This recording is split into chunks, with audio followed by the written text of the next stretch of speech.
Well, to talk about that and definitely a lot more around security, we have with us now Olatunbosun Abolarinwa, who is a security consultant.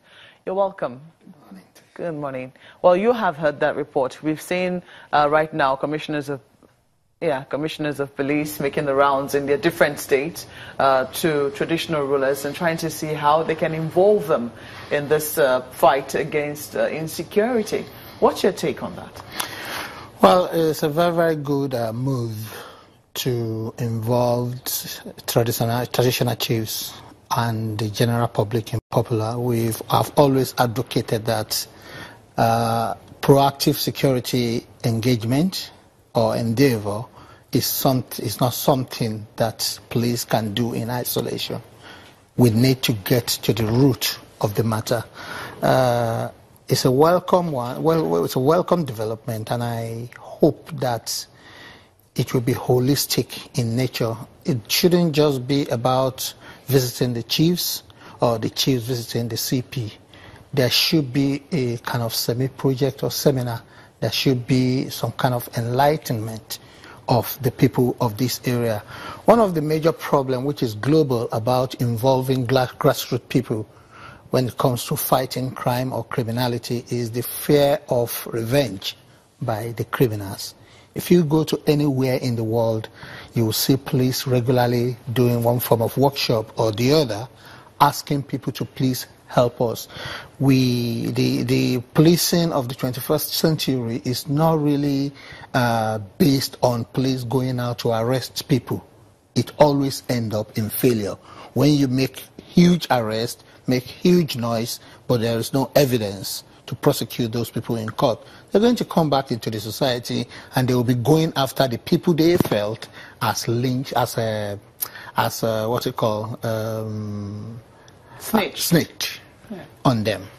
You know, Ikorodu might be an example, because I'm sure that security challenges are not peculiar to Ikorodu, but you know, looking at what has happened in the last couple of weeks, the fact that there has been some pipeline insecurity, and then there have been some cultists and some gangs who have been terrorizing communities, especially in the Ikorodu axis. And we also saw how some security operatives lost their lives in an attack in Ikorodu. That time, a landlord had informed them about the presence of some bad people around that area, and the police and security operatives had moved in swiftly, but sadly they were the ones who seemed to have suffered the heavier casualty.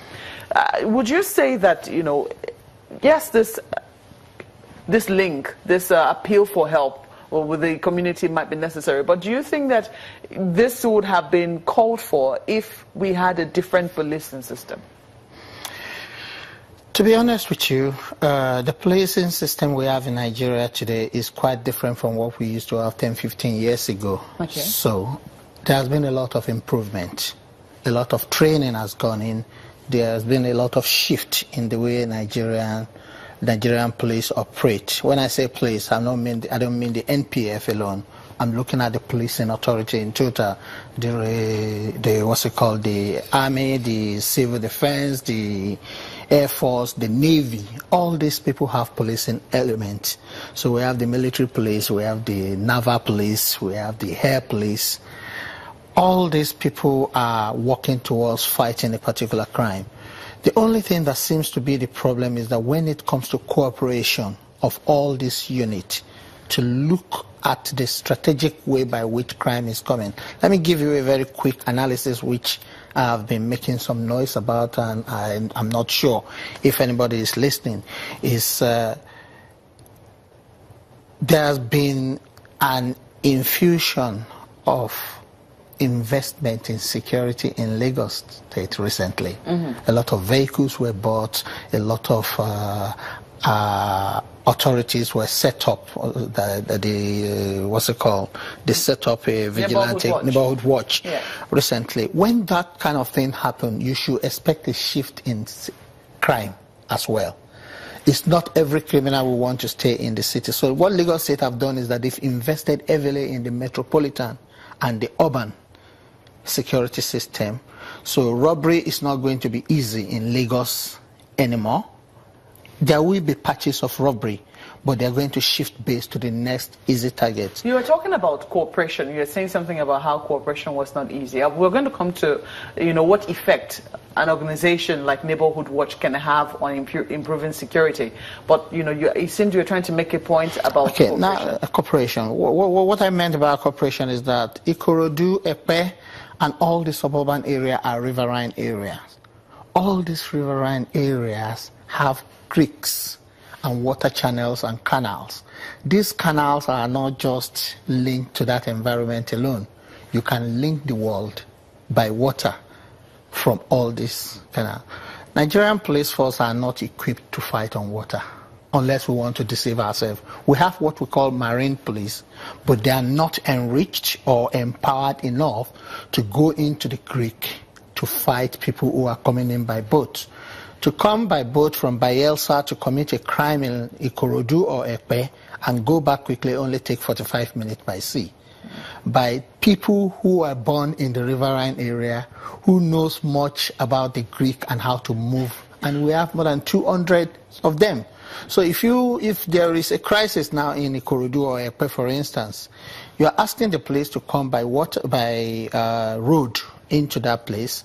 They quickly go back into the water area and they escape back and come back to do it. So again. You see a role for cooperation amongst the agencies? I see a role for cooperation among the agencies, from Nigerian Air Force in particular, to maintain and sustain, not only maintain it, to sustain a air patrol of this area. But people are going to argue that in that particular area there has been some cooperation. In fact, I recall that in the wake of the death of the security operatives who died in Ikorodu, we had a retired general who was here, and he said that perhaps part of the problem was because the task force that had been set up there had been left there for too long. Well, I don't really know what to make of that, but let me tell you something I can explain to you today. We are very, very good in being reactive in Nigeria rather than being proactive. You see, the security or endeavor of the 21st century is not really about responding alone. It's about sustainability of your response. Why I'm not saying that there is no cooperation at all. I'm looking for a sustained and enhanced cooperation. I'm looking for a air patrol that is going to be linked, not for the Air Force to fly over that area and keep the record to themselves, but for the Air Force to fly over that area, get some area picture and gather some intelligence and get it to the police who are on ground on time. For the Navy to have the understanding that from Bayelsa to Lagos by sea is just about 45 minutes ride on the sea. From Bayelsa to Port Novo is just about an hour and a half by sea. Are we protecting this place? Is our border integrity on the water at stake? Should there be something for us to do proactively, or should we always be reactive in our endeavor towards countering this? So everything that has happened so far up to this moment is being reactive. We are only reacting to an incident that has happened. And I've always argued, until we shift from that mindset of being a reactive policing force to a proactive policing force, we will still continue to go around in circles. We've been here before. Nasty incident has happened around Ikorodu, and you will see that in the last 2 years, every problem we seem to be having in relation to pipeline, kidnapping, cultism and other stuff has been on the increase on the riverine area. Even though you say that the policing system that we have now is definitely an improvement from what we had 15 years ago. So what precisely has improved if you say that we're still reactive? Okay, I can say that in terms of equipment, there has been a surge. There has been Mr. vehicles. I'm going to let you answer that question when we return from this break. All right. Please hold your thoughts for us and Thank you. just stay with us, our viewers.